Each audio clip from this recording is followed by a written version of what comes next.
On Thursday night of last week, Dick Morris went on the record saying Governor Romney will win by a landslide. So 2 days out, does he stand by his Thursday night prediction, or has something changed? Dick Morris joins us. Good evening, Dick. All right, Dick, what do you think? We're going to win by a landslide. It will be the biggest surprise in recent American political history. It will rekindle a whole question as to why the media played this race as a nail-biter, where, in fact, I think Romney is going to win by quite a bit. My own view is that Romney is going to carry 325 electoral votes. We have a map, I think you can show them, I think he's going to win Florida, Virginia, North Carolina, Indiana. These are states that Obama won last time. Iowa, Ohio, New Hampshire, Pennsylvania, Wisconsin, and Minnesota. And I think that this is Colorado. This is going to be a landslide. And I think in the popular vote, he's going to win by more than 5 points. And I base this not on intuition or on smelling the tea leaves. I base it on reading the polls, the exact same polls that say that Obama's going to win. When you look at those polls and you study them and you take account of all of the factors, you see how those polls are telling you Romney will win in a landslide. Let me just give you an example. Pew Research has a poll out today that says Obama will win 51 to 47, 3 points, 50 to 47. And, okay, 50 to 47. Then you look at their sample, and they have 4 points more Democrats than Republicans. Well, Gallup, which has done the definitive study on party ID in the last week with over 4,000 interviews, says that it should be 3 points more Republicans than Democrats. So that poll is 7 points wrong. So when it says Romney's going to lose by 3, he's going to win by 4. And then on top of that, in Pew's own data, they say that Romney voters are 6 to 8 points more likely to vote than Obama voters. So that's another 3 points. Add that on top of it, and you've got Romney winning by 7.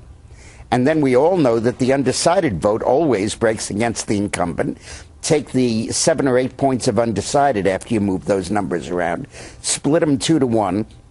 You have Romney winning by 8 or 9 points in the exact same poll that they're passing off as being a 3-point Obama victory.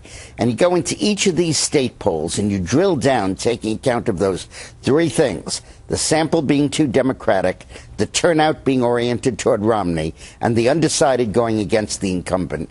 And you get a sense of the true shape of what this election is going to be all about. All right, well, either you're really, really right and really, really much smarter than everybody else, or you're off your rocker, right? I mean, because no one else is saying this, right? It's not a question of being smarter than anybody else. It's that I've done this for a living, and there are very few people on television who talk about politics who've ever made a living doing it. And most of them are partisan and echoing a point of view. But when you get down to it, a guy like Karl Rove or Pat Goodell or me or even Joe Trippi, we make a living doing this. And I've made a living doing it for 40 years. And I know how to read a poll. And this is how you read the poll, and that's what this poll says. And you're going to see it on Election Day.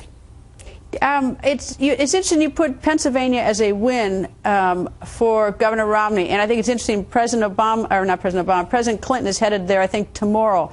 That would be a big surprise, would it not be? I mean, that would shock most people if Pennsylvania went to the Republicans.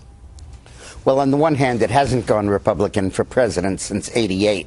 On the other hand, last year they elected a Republican governor, 2 houses of the legislature, 5 new Republican congressmen, and a new Republican senator.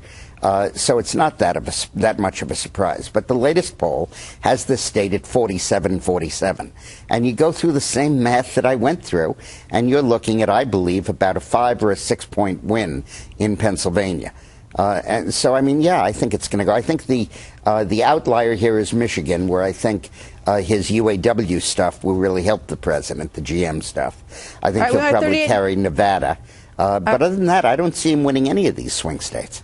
We only have 20 seconds left. Under your scenario, Governor Romney can lose Ohio, and still he will win because you have him up 325 points. Is that right, or something like 325? Yep, absolutely. Absolutely. Ohio is overrated. He can win and will win Pennsylvania, Wisconsin, and a very good shot in Minnesota. That's a little iffy. And he'll never even have to think twice about Ohio. But he's going to win Ohio. Dick, thank you. We'll be watching. I got this tape. Like I say, you're either really, really Absolutely. smart and reading the You polls, have me or back there's on the something show. else. You hold me accountable. Okay. I will. Thank you.